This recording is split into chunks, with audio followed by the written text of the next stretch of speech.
birds flying high, you know how I feel. It's a new life for me, yeah. It's a new dawn, it's a new day.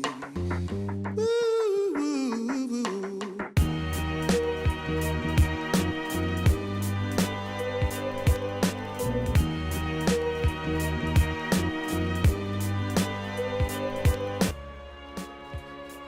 Describe yourself as a child. What were you like as a child?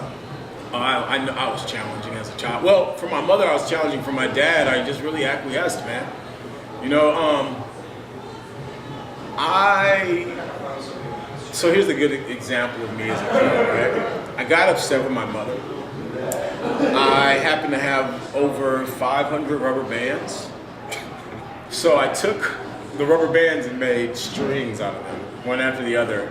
And I latched it on to one side of her door, which goes through the living room, which goes through the kitchen, which goes through the bathroom to her other door.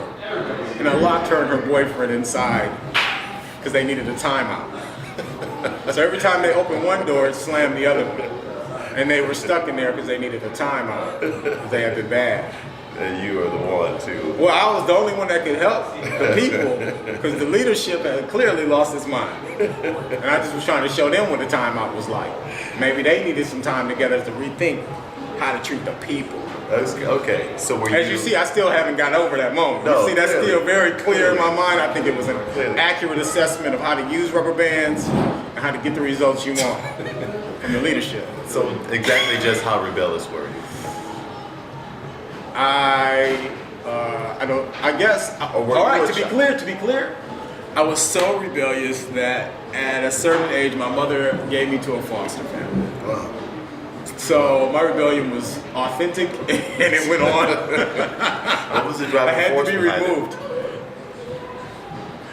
You know what it is? I think the driving force behind it for me, and it always is this way for me, is that I didn't have a way on my own to assess the authenticity of people.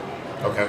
And so having parents that were divorced, I would get these two extreme viewpoints from each of them. And so my challenge would be, who are you real? Okay. You know, and so, and are you real about what you're talking about? And if you're not real, then, you know, you're going to, I think like any kid, I have 4 kids, you know, your children want to know if you're real or not. Like, do you really mean there's no more, we're not having any more dessert? Or can I have another piece? Like, for real. And I think, you know, if you waver with some of that, then you're going to find, especially smart and powerful people, they're going to push you a little further. Like, well, is it only 1 piece or can I have 10 pieces? Yeah. So you challenged authority. Yeah, since the beginning.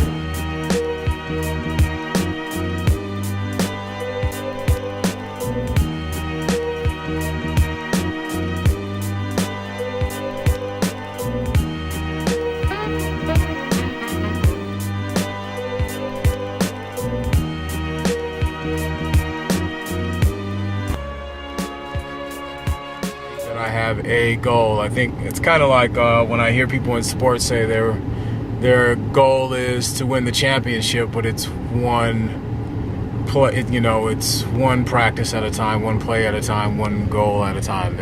That's their overall